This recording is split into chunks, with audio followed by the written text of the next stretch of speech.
Hello everyone, मैं हूं सायन और आप सभी लोग का स्वागत है फिजिक्स विद सायन के एक नए वीडियो में। हमारा करंट जो लेक्चर सीरीज चल रहा है वो इलेक्ट्रोमैग्नेटिज्म के ऊपर। इस टॉपिक के ऊपर ऑलरेडी 7 वीडियोस आ चुका है। एक सेपरेट प्लेलिस्ट है मेरे यूट्यूब चैनल में। मैं रिकमेंड करूंगा आप उस प्लेलिस्ट को ओपन करके सीक्वेंशियली वीडियोस देखिएगा, तो फिर आपका कॉन्सेप्ट और आपका हर एक चीज़ कॉन्सेप्ट प्रॉब्लम्स को सॉल्व करेंगे, आपका अप्रोच सही होगा।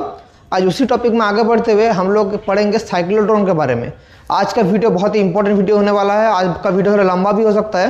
पूरा साइक्लोट्रॉन का हिस्ट्री, उसका साइक्लोट्रॉन का मेथड क्या है, किस लिए साइक्लोट्रॉन यूज़ होता है, उसका डिसएडवांटेजेस क्या है, उसका रेमेडीज़ क्या है, सब कुछ हम लोग इस वीडियो में कवर करेंगे। आज का वीडियो बहुत इंपॉर्टेंट होने वाला है। मैं तो बोलूँगा आप लोग पूरा शुरू से लेकर लास्ट तक अच्छे से देखिए, कॉपी पेन निकाल के स्टार्ट कीजिए। तो चलिए हाथ में कॉपी और पेन ले लीजिए और आज का वीडियो हम लोग एक साथ चालू करते हैं। तो आज जिसके बारे में हम लोग पढ़ेंगे उसका नाम है साइक्लोट्रॉन। साइक्लोट्रॉन बहुत ही इंपॉर्टेंट एक डिवाइस है। साइक्लोट्रॉन के बारे में पढ़ेंगे। मैं जब चार्ज मैग्नेटिक फील्ड इंटर से चार्ज पार्टिकल इंटर से मैग्नेटिक फील्ड है, उधर मैंने साइक्लोट्रॉन फ्रीक्वेंसी का एक्सप्रेशन निकाला था, याद है? n = 1/2 पाई Q/m × b। मैंने ये क्या बोला था? ये बोला था साइक्लोट्रॉन फ्रीक्वेंसी। मेरा लेक्चर नंबर 6, शायद लेक्चर नंबर 6 में मैंने ये वाला बोला था, 6 या 7, लेक्चर नंबर 6 या 7, उस दोनों लेक्चर्स में से एक लेक्चर में मैंने ये निकाला था, n = 1/2 पाई Q/m × b। तब मैंने क्या बोला था? इसका साइक्लोट्रॉन फ्रीक्वेंसी। और मैंने तब क्या बोला था? मैं साइक्लोट्रॉन के बारे में नेक्स्ट वीडियो में बताऊंगा। तो आज के वीडियो का हम लोग का टॉपिक वही है, साइक्लोट्रॉन। साइक्लोट्रॉन के बारे में हम देखेंगे। तो साइक्लोट्रॉन अगर मैं 1 मिनट में आप लोगों को समझाने की कोशिश करूं, साइक्लोट्रॉन एक डिवाइस है जो पार्टिकल एक्सीलरेटर के टाइम में काम आता है। मतलब एक चार्ज पार्टिकल को एक्सीलरेट करने में जिसका हेल्प लगता है, दैट इज कॉल्ड साइक्लोट्रॉन। ये एक लाइन में इसका आंसर है। लेकिन ऐसे नहीं, आप लोग को पूरा अच्छे से सुनिए कैसे काम करता है, क्यों काम करता है। तो सबसे पहले साइक्लोट्रॉन का थोड़ा हिस्ट्री के बारे में जानते हैं। साइक्लोट्रॉन जो इन्वेंट हुआ था, cyclotron was first invented by 2 scientists। 2 scientist थे, 2 scientists, Lawrence and Livingstone. Lawrence और लिविंगस्टोन 2 साइंटिस्ट थे जिन्होंने साइक्लोट्रॉन का डिस्कवर किया था। कौन से साल में? 1934। कहां पर? At Berkeley institute, BERKLEY, Berkeley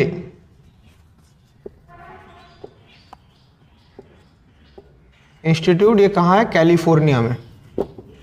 ये 2 साइंटिस्ट एक साथ बर्कले इंस्टीट्यूट में काम करते थे कैलिफोर्निया में। वहां पर ये डिवाइस उन्होंने इन्वेंट किया। इसका काम क्या था? This was used to accelerate charged particles। क्या क्या चार्ज पार्टिकल एक्सेलरेट करता है? Like proton, deuteron and alpha particles.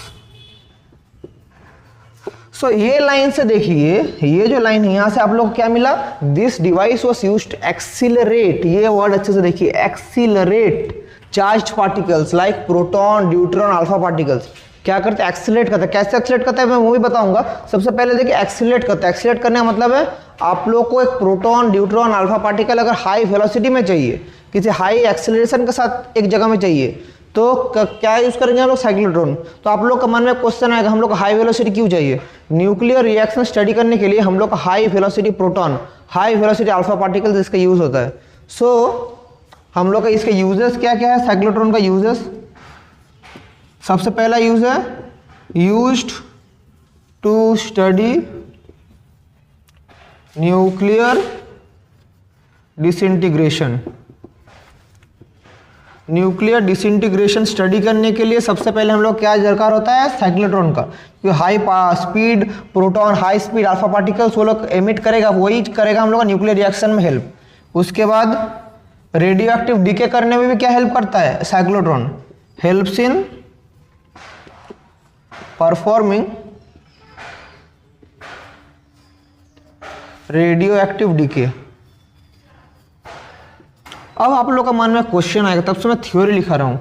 एक सर्किट डायग्राम मैंने अभी तक ड्रॉ नहीं किया, कैसे साइक्लोट्रॉन दिखता है, तो देखिए अभी मैं वो करूँगा। पहले समझ लीजिए, पहले इंट्रोडक्शन में समझ लिए साइक्लोट्रॉन क्या चीज़ है, साइक्लोट्रॉन किसने इन्वेंट किया था, क्या क्या काम में आता है।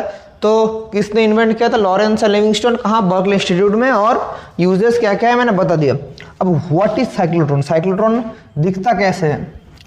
साइक्लोट्रॉन में दो डी शेप्ड का सेमी सर्कुलर लूप रहता है। मैं क्या बोल रहा हूँ देखिए, बहुत मज़ेदार वीडियो होने वाला है, पूरा शुरू से लेकर लास्ट तक देखिए आज का वीडियो। मैं 100% गारंटी के साथ कह सकता हूँ साइक्लोट्रॉन में आप लोगों का कुछ डाउट नहीं रहेगा, ये वीडियो आप लोग का देख लेंगे। तो साइक्लोट्रॉन जो डिवाइस है वो कुछ इस तरह दिखने में होता है, कुछ इस तरह।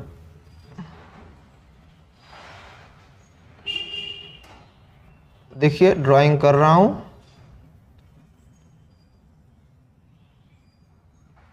इस तरह कुछ दिखने में होता है। और सिमिलरली इस साइड में भी एक रहता है, सिमिलरली इस साइड में भी एक रहता है ऐसे सेमी सर्कुलर लूप, ऐसा एक सेमी सर्कुलर लूप।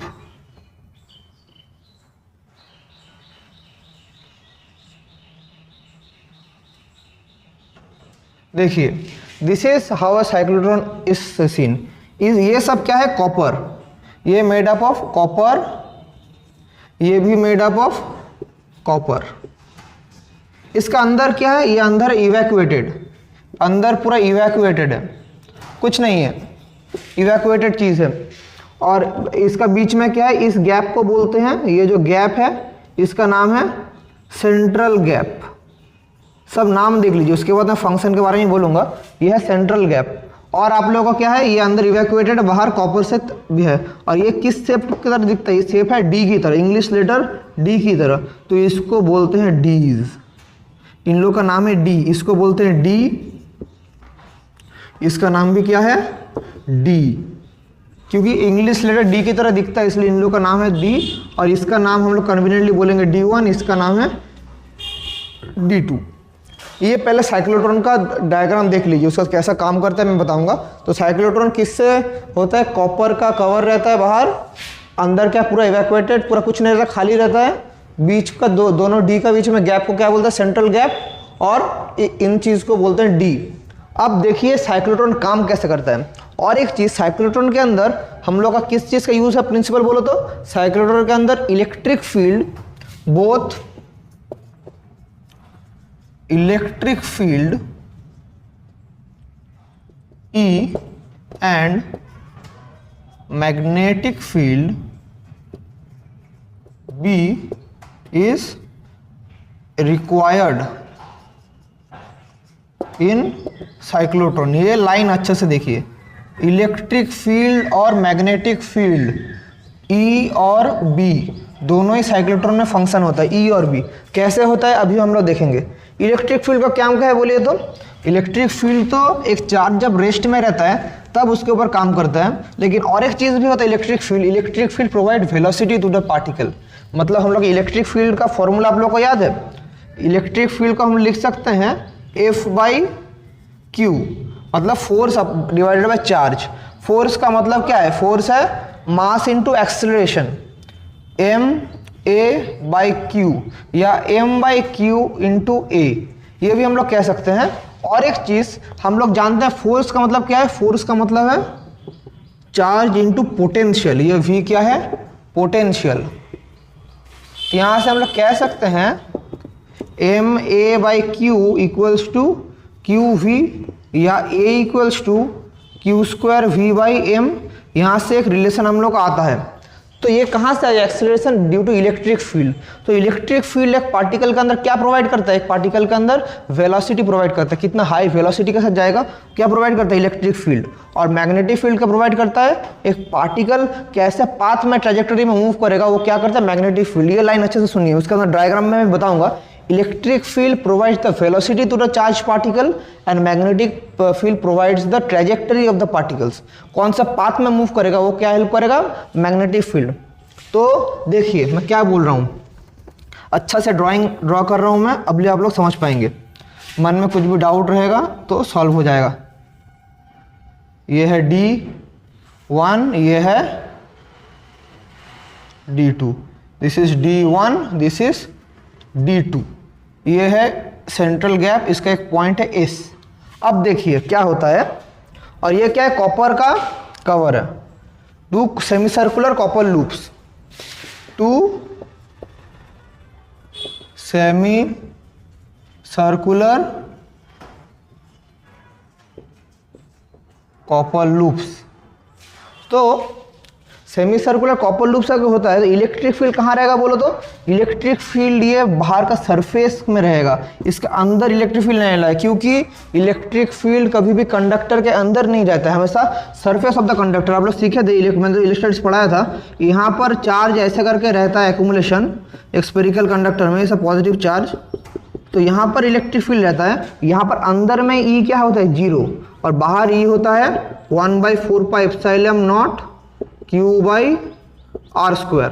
मैंने बताया था ना आप लोगों को, यहाँ पर ये इलेक्ट्रिक फील्ड रहता है कहाँ पर, बाहर, अंदर इलेक्ट्रिक फील्ड का रहता है 0। तो सिमिलरली इलेक्ट्रिक फील्ड जो यहाँ पर रहेगा वो कहाँ रहेगा, वो रहेगा on the surface. Electric field में लिख दे रहा हूँ फिर से, मैं अच्छा से मैं जो बोल रहा हूँ आप लोग अपने नोट डाउन करते चाहिए, नोट डाउन करेंगे कॉन्सेप्ट फुल्ली क्लियर होगा। और ये बहुत ही इंपॉर्टेंट टॉपिक है और बहुत बोरिंग भी है, अगर आप लोग बुक से पढ़ना चाहेंगे आप लोग देवाओगे समझ नहीं आएगा। मैं इजीली अपना मतलब पढ़ के मेरे को जो आसानी से आप लोग समझेंगे, मैं वैसे आप लोगों को बोलने का कोशिश कर रहा हूँ, इसलिए मैं जो लिख रहा हूँ इधर आप भी कॉपी में नोट डाउन कर लीजिए। So the electric field lies on the surface of the D's, कौन सा D's, D1 and D2, and cannot enter the D's due to shielding by copper, due to shielding by copper. Copper shield कर देता है, यहाँ पर जो copper layer है shield कर देता है, इसलिए इलेक्ट्रिक फील्ड इधर नहीं है। लेकिन बट इलेक्ट्रिक फील्ड क्या होता है, lies in the central gap. Central gap में इलेक्ट्रिक फील्ड रहता है, ये जो गैप है इसको बोलते हैं सेंट्रल गैप। आप लोग जितना भी शील्डिंग कर ले, सेंट्रल गैप में हम लोग का इलेक्ट्रिक फील्ड ऑब्वियसली रहेगा। ये सेंट्रल गैप में जब इलेक्ट्रिक फील्ड रहेगा तब क्या होगा, देखिए इधर अगर मैं एक पार्टिकल, सोचिए एक यहाँ पर अगर मैं भी एक चार्ज पार्टिकल, एक प्रोटॉन को मैं दे दिया, तो क्या करेगा, इलेक्ट्रिक फील्ड उसको एक वेलोसिटी प्रोवाइड करेगा ना। मैं क्या बोल रहा हूँ, ये आप लाइन समझ गए, तो ये वाला मैं मिटा रहा हूँ, अच्छा से पहले समझ लीजिए। इलेक्ट्रिक फील्ड जो इधर प्रोवाइड है, इलेक्ट्रिक फील्ड रहेगा, लेकिन डी के अंदर इलेक्ट्रिक फील्ड नहीं घुसेगा, इलेक्ट्रिक फील्ड सरफेस में रहेगा, सेंट्रल गैप में रहेगा। अब अगर मैं इधर एक पार्टिकल रखूं, उस इलेक्ट्रिक फील्ड वो क्या करेगा, इलेक्ट्रिक फील्ड उसमें एक वेलोसिटी देगा। वेलोसिटी क्या करे, इस पार्टिकल से वो पार्टिकल यहाँ से एंटर करेगा कहाँ पर, डी में। देखिए मैं क्या बोल रहा हूँ, मैं इधर एक पार्टिकल रख दिया, मैं एक चार्ज पार्टिकल, सोचिए मैं प्रोटॉन को ही रख दे रहा हूँ, तो प्रोटॉन इसको क्या प्रोवाइड करेगा, एक वेलोसिटी। प्रोटॉन को इलेक्ट्रिक फील्ड क्या प्रोवाइड करेगा, वेलोसिटी। अच्छे समझिए, जब मैं एक प्रोटॉन इधर रखूंगा, इधर क्या है, इलेक्ट्रिक फील्ड है, इस इलेक्ट्रिक फील्ड क्या करेगा, इलेक्ट्रिक फील्ड इस पार्टिकल में एट पॉइंट ए उसको एक वेलोसिटी प्रोवाइड करेगा। उस वेलोसिटी के मदद से आप लोग का मेरा जो पार्टिकल है वो यहाँ पर घुस जाएगा। अब उसका ट्रैजेक्टरी कैसे होगा वो मैं बाद में बता रहा हूँ। और एक चीज़ आप लोगों को मैं बोलना चाहूँगा मेन साइक्लोट्रॉन में घुसने से पहले। सोचिए ये बात तो समझ गए, और किस देखिए ये बात आप समझ गए, मैं बोल रहा हूँ। सोचिए अगर एक प्रोटॉन में लिया, अभी ये मैं एग्जाम्पल बोल रहा हूँ, ये समझिए, उसके बाद मैं उसमें घुसूंगा। एक प्रोटॉन मैंने लिया, कितना एनर्जी का, 10 MeV एनर्जी का एक प्रोटॉन मैंने लिया। तब इसके अंदर पोटेंशियल कितना है वो हम लोग को निकालना पड़ेगा। सो इसका हम लोग का वर्क डन कितना करता है एक प्रोटॉन। मैं क्या बोल रहा हूँ समझिए, मैंने एक प्रोटॉन लिया, 10 MeV चार्ज का, 10 MeV पावर का एक प्रोटॉन लिया, तो इसका पोटेंशियल कितना होगा, पोटेंशियल V कितना होगा। देखिए क्या हम लोग का फॉर्मूला है, हम लोग का जो वर्क डन या फॉर्मूला है QV, हम लोग का मतलब Q इंटू वी या E इंटू वी, आप लोग प्रोटॉन कर रहे हैं, प्रोटॉन का चार्ज क्या है E 1.6 × 10⁻⁻19 coulomb, EV equals to 10 MeV, ये हम लोग देख रहे हैं। तो यहाँ से अगर मैं अभी निकालूँ तो कितना आएगा, देखिए यहाँ से मैं अगर निकालूँ हम मेरा पोटेंशियल, तो V इक्वल्स टू 10 MeV मतलब 10⁻6 electron volt conversion 1.6 10⁻⁻19 divided by electron charge 1.6 10⁻⁻19। सो ये कट जाएगा, ये कट जाएगा, क्या आएगा 10 × 10⁻6 वोल्ट या 10 मेगावोल्ट, 10 मेगावोल्ट। सो अगर एक 10 MeV एनर्जी का एक प्रोटॉन मैंने लिया, तब उसको मेरे को मतलब एक 10 MeV प्रोटॉन, अगर एक प्रोटॉन में 10 MeV एनर्जी मेरे को चाहिए तो उसके लिए मेरे को 10 मेगावोल्ट का पोटेंशियल प्रोवाइड करना पड़ रहा है। लेकिन ये पोटेंशियल प्रोवाइड करना बहुत मुश्किल है, मैं ये पोटेंशियल कैसे प्रोवाइड करूं।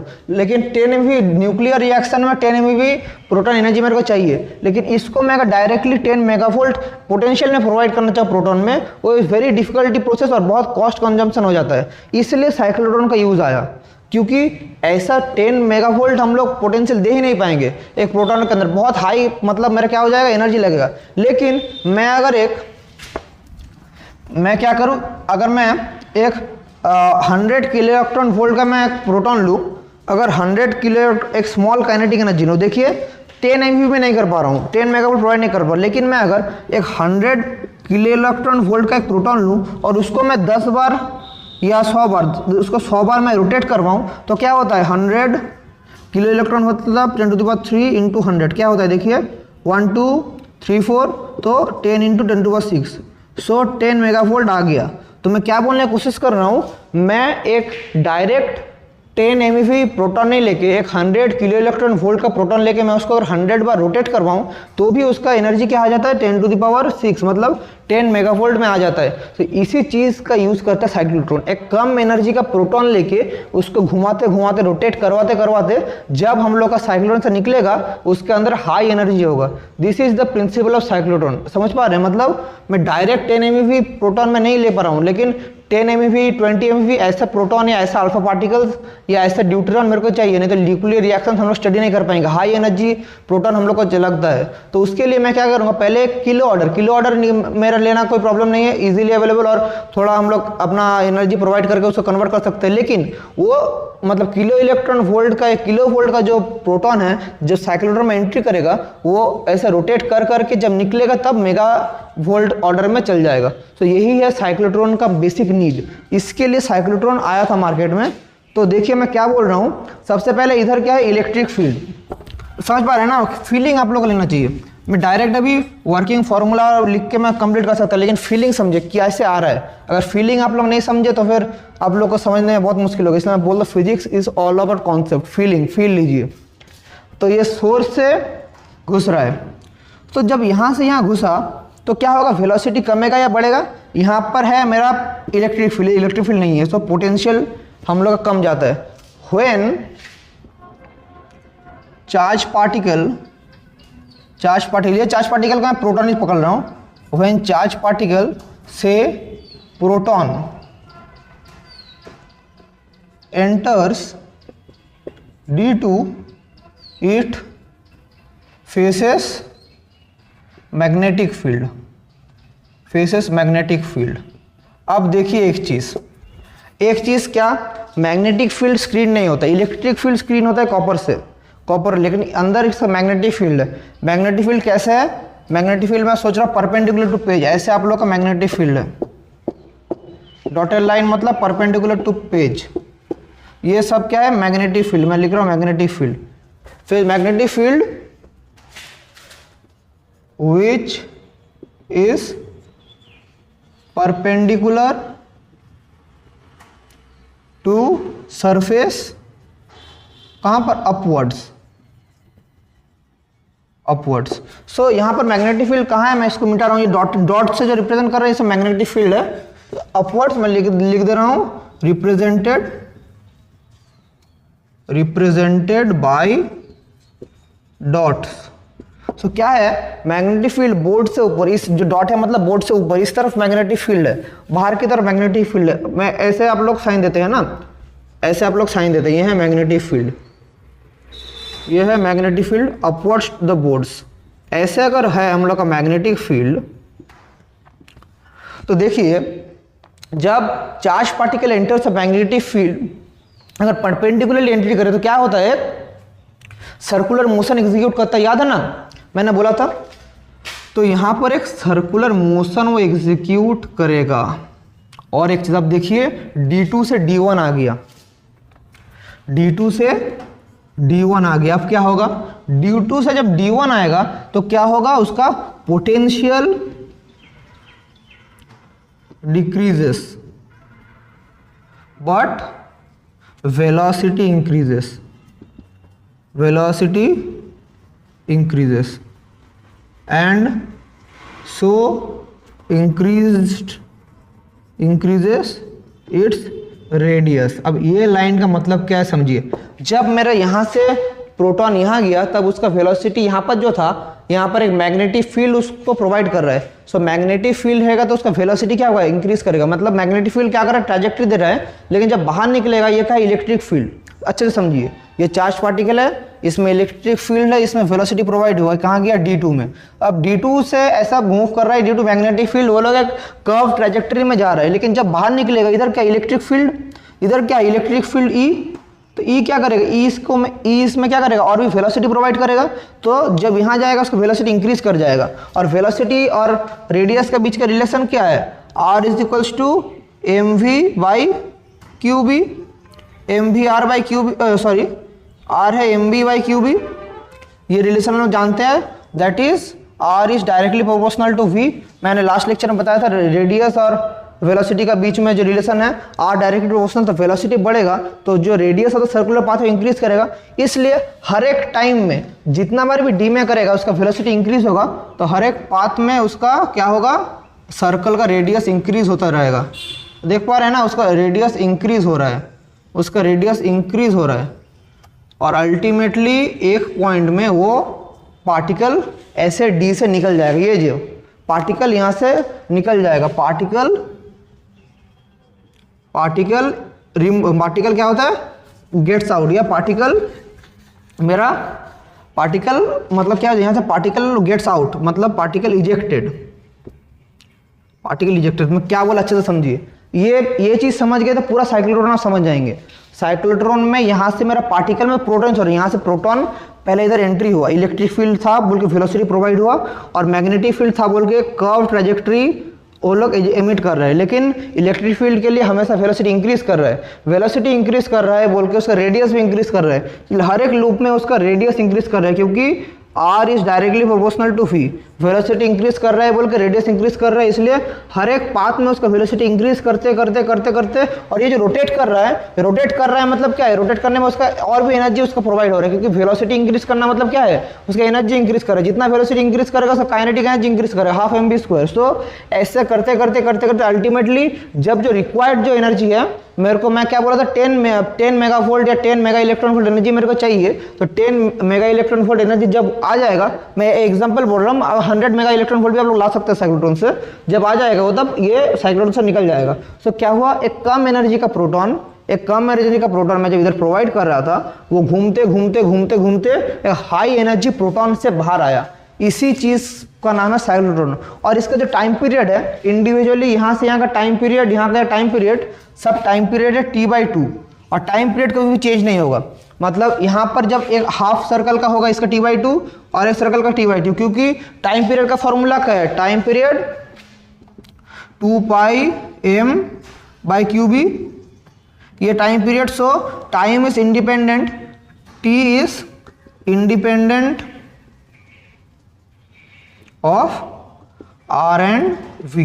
सो वेलोसिटी और रेडियस में टाइम डिपेंड नहीं करता है। इसका प्रूव भी मैंने लास्ट लेक्चर में करवाया था, इसलिए मैं बोल रहा हूँ हर एक लेक्चर को सीक्वेंशियली देखिए तो आप लोगों को समझ में आएगा। So time is independent of R and V, T equals to 2πm/qb। So ऐसे एक पॉइंट आएगा जब निकल जाएगा, और टाइम पीरियड, हर एक का टाइम पीरियड, यहाँ का टाइम पीरियड कितना है T/2, यहाँ का टाइम पीरियड कितना है T/2, लास्ट का टाइम पीरियड कितना है T/2, इसका टाइम पीरियड कितना है T/2, ऐसे करते करते निकल जाएगा। The particle is ejected like this. So this is how a cyclotron works. अभी हम लोग देखेंगे कितना एनर्जी प्रोवाइड करता है साइक्लोट्रॉन, क्या क्या करता है, इसको देख लीजिए। मैं 5 सेकंड का टाइम दे रहा हूँ, उसके बाद मैं नेक्स्ट चीज़ आप लोगों को बोलूँगा, इसको देख लीजिए जल्दी से। इसके बाद हम जो देखेंगे हम लोग देखेंगे अगर फाइनल वेलोसिटी, ये जो पार्टिकल निकल रहा है, इसका वेलोसिटी अगर Vm रहा, इसका पार्टिकल जो निकल रहा है इसका रहा अगर Vm, मतलब फाइनल वेलोसिटी Vm क्या है, फाइनल वेलोसिटी, तो हम लोग कह सकते हैं फोर्स का फॉर्मूला क्या है, हम लोग तो क्या था हम लोग का F magnetic equals to F centrifugal force, last video में मैंने बताया था।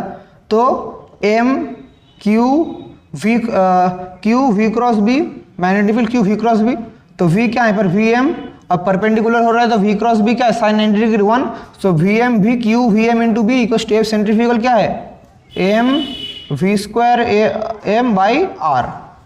R क्या है, R है रेडियस ऑफ सर्कुलर पाथ, जो लास्ट सर्कुलर पाथ है उसका रेडियस है R। तो यहाँ से हम लोग सॉल्व करेंगे तो क्या आएगा, Vm equals to QBR by M, QBR by M, ये इंपॉर्टेंट रिलेशन है। सो फाइनल जो वेलोसिटी है वो है QBR बाई M, और यहाँ से फाइनल एनर्जी क्या आएगा, तो ये फाइनल वेलोसिटी है। सो जो पार्टिकल यहाँ से निकल रहा है फाइनल एनर्जी क्या होगा, final energy E equals to half M Vm square, तो क्या हो जाएगा half M Q square B square R square by M square, cut गया। तो यहाँ से मेरा अल्टीमेटली एक्सप्रेशन क्या आया, Q square B square R square by twice M। सो यहाँ से एक रिलेशन आया। और हम लोग साइक्लोट्रॉन फ्रीक्वेंसी का क्या फॉर्मूला जानते हैं, और चीज़ हम लोग क्या जानते हैं, N equals to 1/2 pi Q by M into B, और ये रिलेशन हम लोग जानते हैं। सो देखिए यहाँ पर क्या है Q by M into B एक चीज़ है, इसको मैं ऐसे लिख सकता हूँ Q बाई Q, मैं अगर इसको ऐसे लिखूँ 1/2 pi Q by M into B, यहाँ से मैं लिखूँ तो ये Q, एक Q था इधर आ गया एक Q, इधर से M 2 आ गया, तो ये पाई को बैलेंस करने के लिए एक पाई मेरे को मल्टीप्लाई करना पड़ेगा, और क्या एक Q मल्टीप्लाई इधर है। और मैं ये चीज़ नहीं बोल रहा हूँ, देखिए मैं क्या बोल रहा हूँ, अगर ये चीज़ ये है तो 1/4 pi square into Q square by M square into B square equals to N square, इसको मैं अगर इधर पुट करूँ तो क्या आ जाएगा, Q स्क्वायर B स्क्वायर है ये, तो मेरे को जो अल्टीमेटली जो रिलेशन आएगा, सो Q स्क्वायर B स्क्वायर के मेरे को एक पहले 2 पाई स्क्वायर मल्टीप्लाई करना पड़ेगा, तो क्या आ जाएगा 2 Q square B square by 4 pi square M square into R square. ये चीज़ आ रहा है, कैमरा में दिख रहा है ना, हाँ कैमरा में दिख रहा है। तो ये जो रिलेशन आया है Q square B square by 4 pi M square, इसको बोलते हैं N square. So 2 pi N square R square, ये है ultimately the energy of cyclotron, ये है the energy of cyclotron, 2 pi N square R square, final energy of the particle ejected through a cyclotron. So एक particle को ये जो relation है, यहाँ से मेरा क्या कांस्टेंट है 2 पाई, तो कांस्टेंट है। अब n हमें कितना फ्रीक्वेंसी, n क्या है साइक्लोट्रॉन फ्रीक्वेंसी, साइक्लोट्रॉन फ्रीक्वेंसी। अब देखिए इसका क्या काम है, मैं जब एक पार्टिकल जैसे सोचिए प्रोटॉन है, एज फॉर एग्जांपल प्रोटॉन को मैं जब एंट्री कराऊंगा इस साइक्लोट्रॉन में, कितना उसका रेडियस तो फिक्स्ड है, तो कितना मैं फ्रीक्वेंसी दूंगा वहीं से मैं बोल पाऊंगा उसका कितना एनर्जी के साथ इजेक्ट करेगा। ऐसे ही हम लोग साइक्लोट्रॉन यूज़ करते हैं। ये था साइक्लोट्रॉन का बेसिक फॉर्मूला, क्या क्या चीज़ है। आई होप आप लोगों का दिमाग में समझ आया कि कैसे साइक्लोट्रॉन काम करता है, व्हाट इज साइक्लोट्रॉन, क्या चीज़ है। मैं इसको बहुत ही कोशिश किया हूँ ईजिली आप लोगों को कैसे समझाऊँ। ये है साइक्लोट्रॉन का बेसिक जो हम लोग का प्रिंसिपल है। अब यहाँ से और एक चीज़ हम लोग को निकालना पड़ेगा, जो है रेजोनेंस कंडीशन। जो है रेजोनेंस कंडीशन, ये जो मेरा फ्रीक्वेंसी है, फ्रीक्वेंसी मेरा क्या है, फ्रीक्वेंसी तो प्रोवाइड हो रहा है ठीक है, लेकिन एक हम लोग फ्रीक्वेंसी अप्लाइड कर रहे हैं, और साइक्लोट्रॉन का एक नेचुरल फ्रीक्वेंसी है, साइक्लोट्रॉन का एक नेचुरल फ्रीक्वेंसी है, और हम लोग का एक अप्लाइड एक फ्रीक्वेंसी है, जिसको हम लोग बोलते हैं resonance condition. Resonance condition of cyclotron, resonance condition of cyclotron, इसके बारे में आज हम लोग पढ़ेंगे। तो रेजोनेंस कंडीशन क्या है, जो हम लोग का साइक्लोट्रॉन है, जो frequency of applied alternating voltage between the two dees. और एक चीज़ आप लोग देख लीजिए, ये जो प्रोवाइड हो रहा है कैसा हो रहा है, बोलिए बोलो तो। ये जो आप लोग बोल रहे कि मैं वोल्टेज यहाँ पर प्रोवाइड नहीं किया, डायरेक्टली हो रहा है, तो इधर एक वोल्टेज सोर्स भी रहता है, इसको नोट डाउन कर लीजिए। एक एसी वोल्टेज सोर्स, एक एसी वोल्टेज सोर्स रहता है, बोल के इलेक्ट्रिक फील्ड प्रोड्यूस हो रहा है। तो एसी वोल्टेज सोर्स तो कभी ये वाला प्लस होगा, ये वाला माइनस होगा, तो नेक्स्ट साइकिल में ये प्लस हो जाएगा, ये माइनस। तो यहाँ पर एक साइक्लोट्रॉन में एक एसी वोल्टेज सोर्स भी रहता है। यही सोर्स से हम लोग का क्या होता है, इलेक्ट्रिक फील्ड, क्योंकि डायरेक्टली तो इलेक्ट्रिक फील्ड कहाँ से आ रहा है, एक चार्ज या एक सोर्स नहीं रहेगा, तो करंट का सोर्स नहीं रहेगा, तो इलेक्ट्रिक फील्ड जनरेट नहीं होगा, मैग्नेटिक फील्ड भी जनरेट नहीं होगा, इसलिए एक एसी वोल्टेज सोर्स रहता है। इसको आप लोग नोट डाउन कर लीजिए डायग्राम में, एसी वोल्टेज सोर्स। अब मैं क्या बोल रहा था, मेरा रेजोनेंस कंडीशन। सो यहाँ पर जो फ्रीक्वेंसी है, एक 2D का बीच में तक फ्रीक्वेंसी है, इधर एक अप्लाइड फ्रीक्वेंसी, इधर applied frequency. So cyclotron is made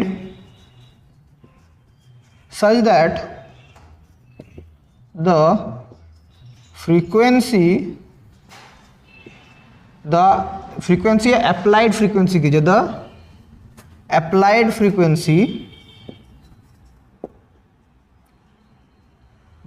frequency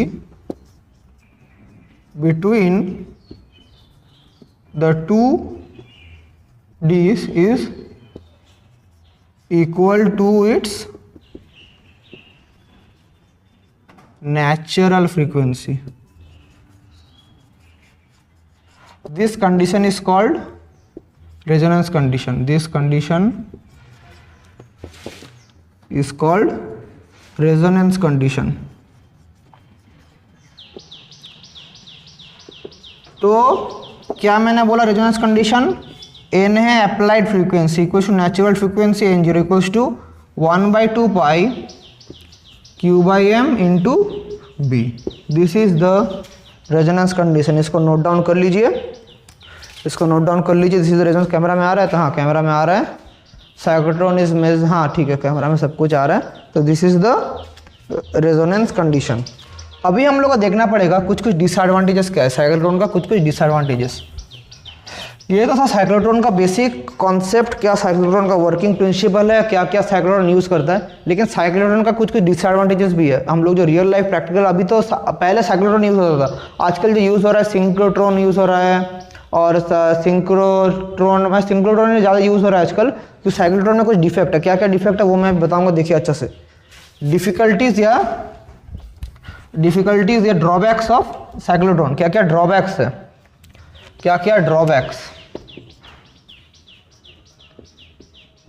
तो ड्रॉबैक्स देखिए, यहाँ पर मैं जो यूज़ कर रहा हूँ सब है पार्टिकल यूज़ कर रहा हूँ, particle, proton, alpha particle, deuteron. तो पार्टिकल का क्या है, लाइट का वेलोसिटी भी अटेन कर सकता है एक पार्टिकल, मतलब कंपेरेबल।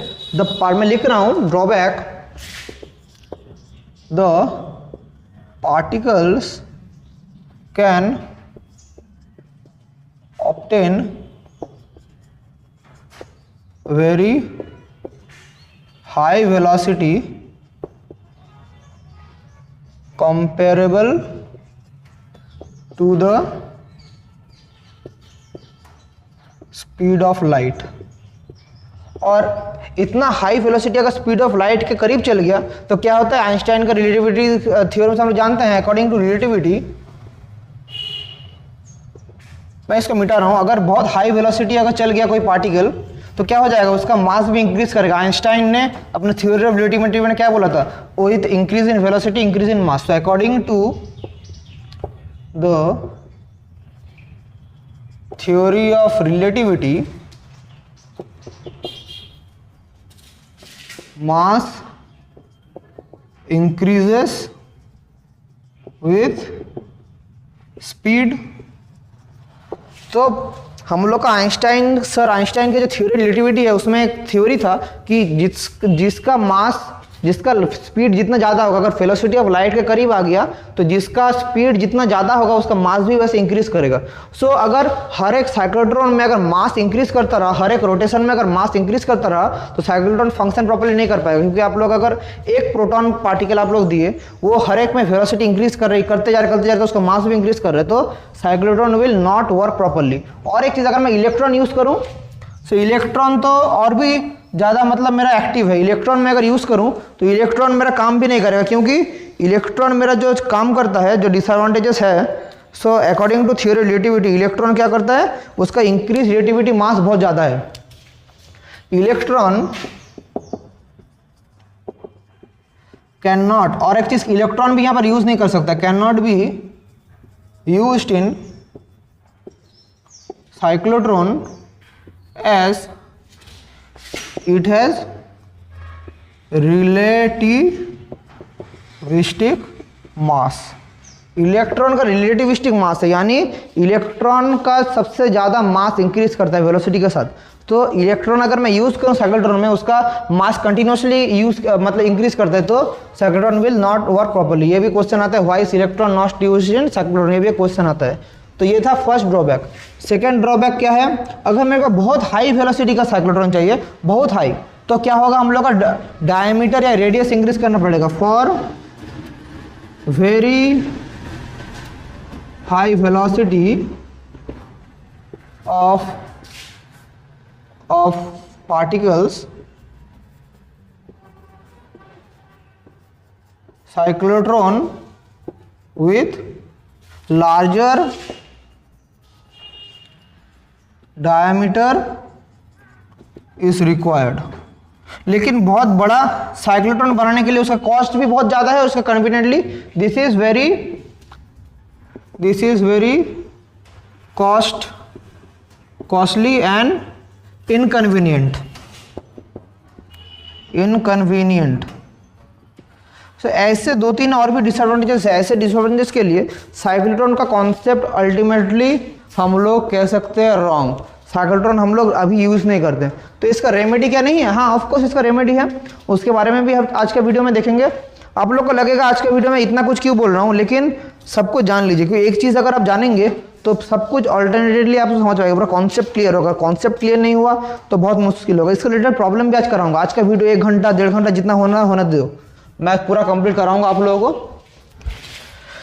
देखिए सीरियसली मैं बोल रहा हूँ, सीरियसली लेक्चर्स को फॉलो कीजिए।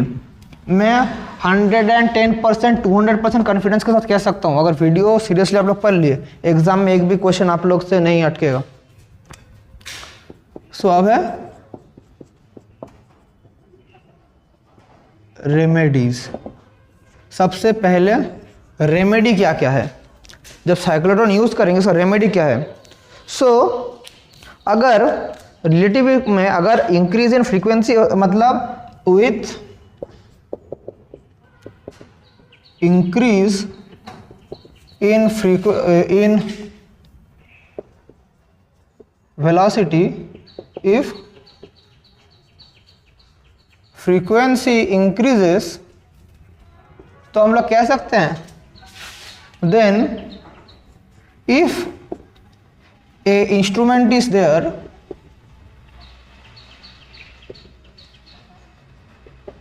in which the product,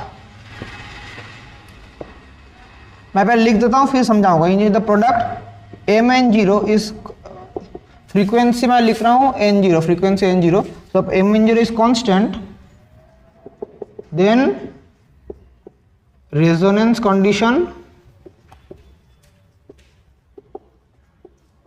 is satisfied. मैं क्या बोल रहा हूं देखिए,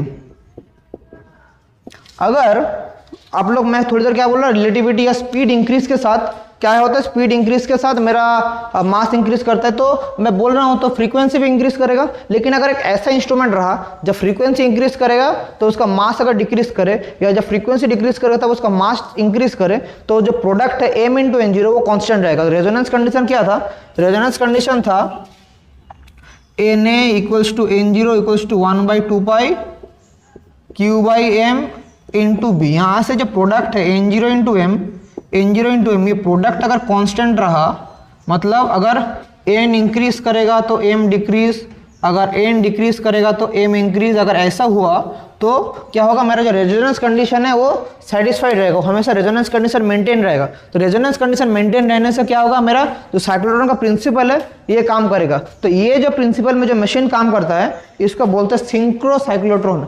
इस मशीन का नाम है synchro cyclotron, SYNCHRO, synchro cyclotron. इसको नोट डाउन कीजिए। तो अगर एग्जाम में आए व्हाट इज सिंक्रो साइक्लोट्रॉन, तो आप लोग लिखेंगे synchro cyclotron is a device in which the machine is as it is made that when the frequency increases the mass decreases and when the frequency decreases the mass increases, so that the product m into n0 is always constant। मतलब ये जो product है ये हमेशा constant रहेगा, और ये constant रहने का मतलब क्या है, मेरा फ्रीक्वेंसी, मेरा रेजोनेंस कंडीशन हमेशा सेटिस्फाइड रहेगा। ये रहने से मेरा जो मेरा मेन फंडा है साइक्लोट्रॉन का वो सेटिस्फाइड होगा। ये एक रेमेडी है। और एक सेकेंड रेमेडी क्या है, सेकेंड रेमेडी क्या है, देखिए एक नंबर रेमेडी है। सेकेंड रेमेडी है हम लोग का, जो हम लोग सेकेंड रेमेडी, हम लोग इक्वेशन क्या जानते हैं, n equals to 1/2 Q by M into B, ये जो रिलेशन जानते हैं। तो यहाँ से हम लोग कह सकते हैं n is proportional to b, n is proportional to b, या रेजोनेंस कंडीशन हुआ तो ये n0, so n0 proportional to b, ये रिलेशन हम जानते हैं। तो अगर एक डिवाइस ऐसे रहा कि हमेशा रेजोनेंस, मतलब हमेशा कुछ ऐसे एक डिवाइस है कि हमेशा जो n0 और b है, मतलब कुछ भी हुआ रेजोनेंस कंडीशन n0 भी ऐसा एडजस्ट होगा कि n0 भी, मतलब whatever be the condition, whatever be the condition, if the resonance condition is satisfied by alternating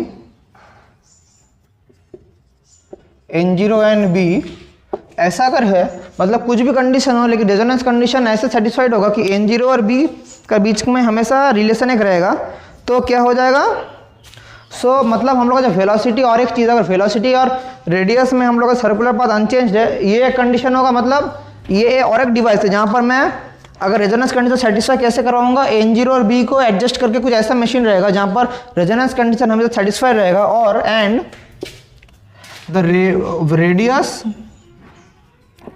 of circular path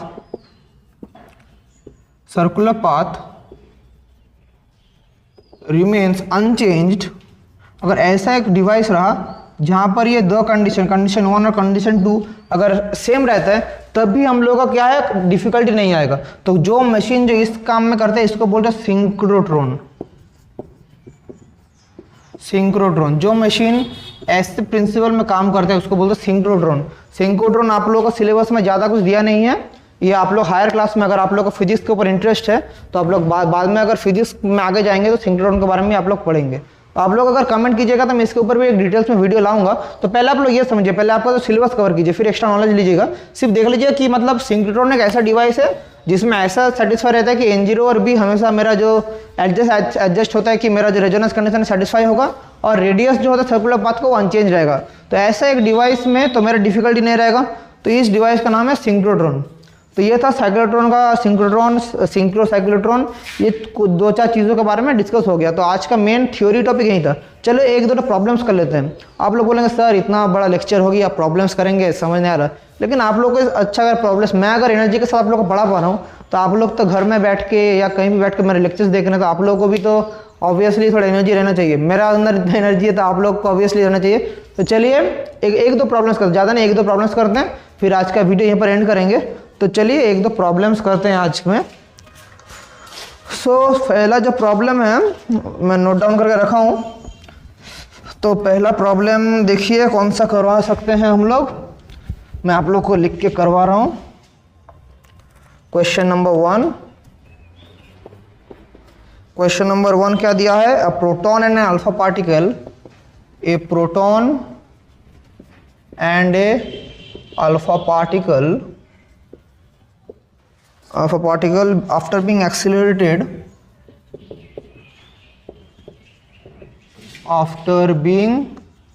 accelerated through same potential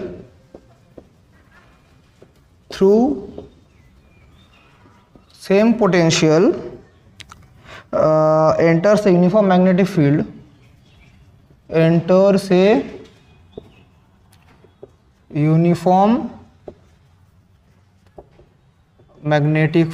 uniform magnetic field in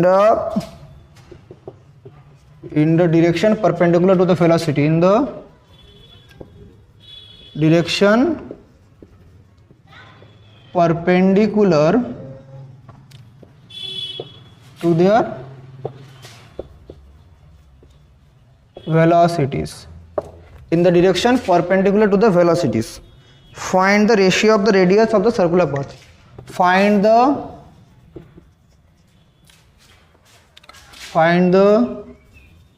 ratio of the radii of their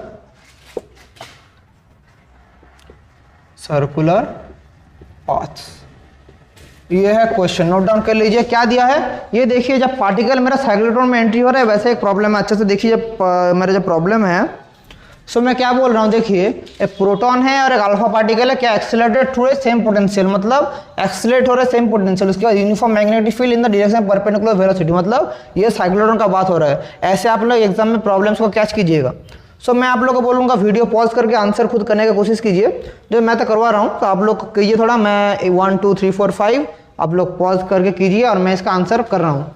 अगर नहीं समझ पा रहे तो देखिए कैसे करते हैं, एक मैं करके देता हूँ, फिर और भी जो प्रॉब्लम्स है आप लोग बाद में बुक से करेंगे। सो हम लोग जो फॉर्मूला जानते हैं, half mv square equals to q into v, ये स्मॉल v है। सो ये v क्या है? पोटेंशियल। सो प्रोटॉन के लिए, for proton half mp vp square equals to e into V, क्योंकि प्रोटॉन का चार्ज कितना है? e। और for alpha particle half m alpha v alpha square, उसके बाद 4e इंटू वी, क्योंकि हम लोग जानते हैं चार्ज ऑफ प्रोटॉन e और चार्ज ऑफ अल्फा पार्टिकल क्या है? 4e। और मास ऑफ प्रोटॉन अगर m रहा, सो मास ऑफ अल्फा पार्टिकल क्या रहेगा? प्रोटॉन का ट्वाइस m। तो यहाँ से हम लोग देख सकते हैं, अगर हम लोग डिवाइड करें 1 डिवाइडेड बाई 2, क्योंकि ये रिलेशन आप लोग ऑलरेडी जानते हैं। सो 2 डिवाइडेड बाई 1, तो क्या हो जाएगा? m alpha by mp into v alpha by vp whole square equals to 4ev by ev। So equals to 4, यहाँ से अल्टीमेटली आ जाएगा m अल्फा mp का 2, so 2v alpha by vp whole square equals to 4, यहाँ से v alpha by vp आ जाएगा √2, इसका ratio आ गया √2। सो देखिए v alpha by vp equals to √2। और एक हम लोग रिलेशन क्या जानते हैं? रेडियस का relation r equals to mv by qb, लिखा यूनिफॉर्म मैग्नेटिक फील्ड, तो मैग्नेटिक फील्ड कांस्टेंट रहेगा। सो हम लोग यहाँ से कह सकते हैं हर एक चीज़ कांस्टेंट है, सिर्फ वेलोसिटी वेरिएबल है। मास का रिलेशन हम लोग जानते हैं। सो हम लोग अगर लिखेंगे r, मतलब हम लोग यहाँ से जो लिख पा रहेंगे, तो r अल्फा क्या रहेगा? m अल्फा v अल्फा, और चार्ज ऑफ अल्फा पार्टिकल क्या है? 4e इंटू बी, और rp क्या रहेगा? rp mp vp by e into B. So यहाँ से अगर रेशियो हम लोग करेंगे आर अल्फा, क्या हम लोग को चाहिए, find the ratio of their circular path. So R alpha by R P कैसे करेंगे, आर अल्फा क्या आ जाएगा, M alpha V alpha by 4e into B. तो देखिए बच्चे कैसे हम लोग कर रहे हैं, into M P into V P by E into B. So यहाँ से हम लोग लिख सकते हैं M alpha by M P into V alpha by V P into यहाँ पर 4 1/4, ये चीज़ें आ रहा है। देखिए बाकी सब ये कट जा रहा है, ये कट जा रहा है, 1/4।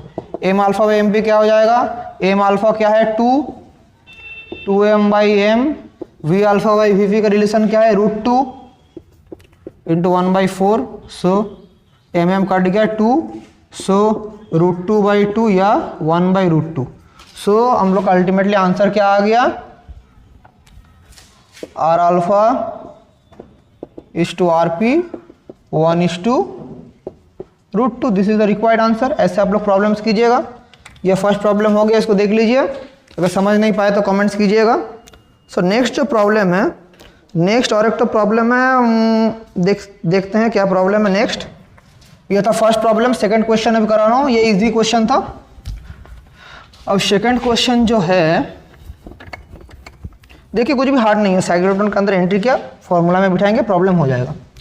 अब क्वेश्चन नंबर 2 दिया है, a cyclotron oscillator frequency, cyclotron's oscillator frequency is 10 megahertz. What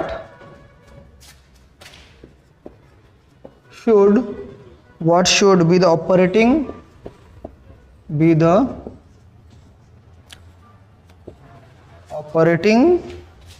magnetic field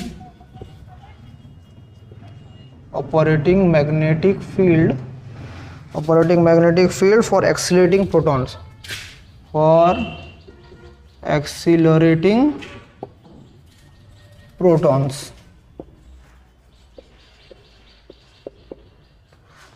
if the radius of the D is, radius दी दिया है, if the radius of the D is 0.6 meter, what is the kinetic energy of the proton, what is the kinetic energy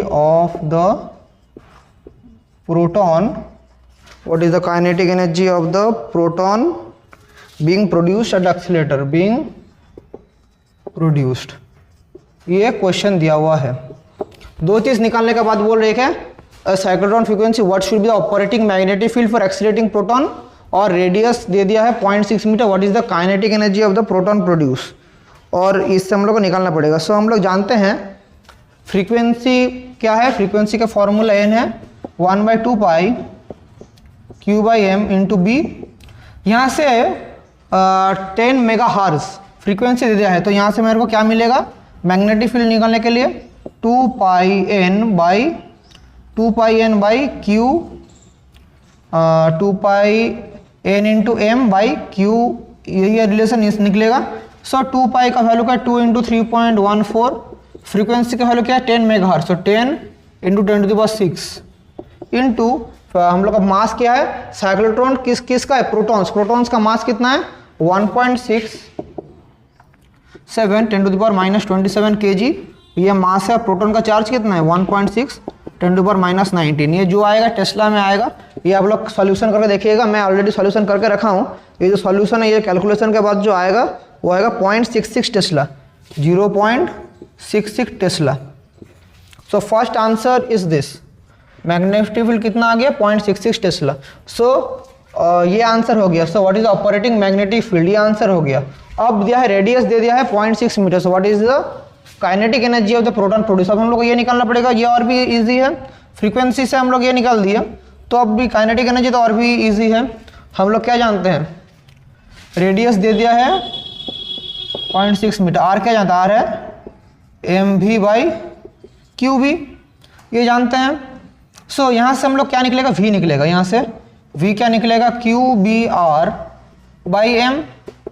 Q कितना है 1.6 10⁻⁻19 of क्या, ये किसका है, ये मेरा है मतलब प्रोटॉन का चार्ज, इंटू बी कितना है 0.66 टेस्ला, अभी मैंने निकाला लास्ट प्रॉब्लम में। रेडियस कितना दिया है 0.6, एम कितना है, मास ऑफ प्रोटॉन 1.67 10⁻27 kg, इतना मिलेगा मीटर में मेरा, इतना मीटर पर सेकेंड में मेरे को वेलोसिटी निकलेगा। अब काइनेटिक एनर्जी क्या होगा, kinetic energy equals to half M V square, so half into 1.67 10⁻27 into इस पूरा चीज़ का whole square 1.6 10⁻19 to 0.66 into 0.6 divided by 1.67 10⁻27 इसका होल स्क्वायर। ये आप लोग कैलकुलेट कीजिएगा, बहुत बड़ा कैलकुलेशन आएगा। ये जो आंसर आएगा ये पहले आएगा किस में, जूल में आएगा। फिर जूल से मेरे को इलेक्ट्रिक फील्ड में ले जाने के लिए क्या करना पड़ता है, 1.6 इंटू 10⁻19 कूलम से करना पड़ेगा। तो अल्टीमेटली जो आंसर आएगा, मैं करके रखा हूँ, जो मेरा अल्टीमेटली आंसर आएगा वो आएगा मेरा 7.42 MeV। मैं ये कैलकुलेट करके रखा हूँ। सो काइनेटिक एनर्जी इतना आएगा। अगर आप लोग इसको निकालने में प्रॉब्लम हो रहा है तो मेरे को कमेंट कीजिएगा, मैं जूल टू MeV कैसे कन्वर्ट करते हैं ये भी मैं सिखाऊंगा। ये कैलकुलेशन का बात है, मैं पहले से करके रखा था क्योंकि ईजी होगा पढ़ाने का टाइम। तो ये अच्छा आज का वीडियो में 2-3 प्रॉब्लम, आप लोग प्रॉब्लम कैसे फेस करेंगे। ऐसे बहुत सारे और भी प्रॉब्लम है, मैं प्रॉब्लम्स के ऊपर सेपरेट वीडियो भी लाऊंगा।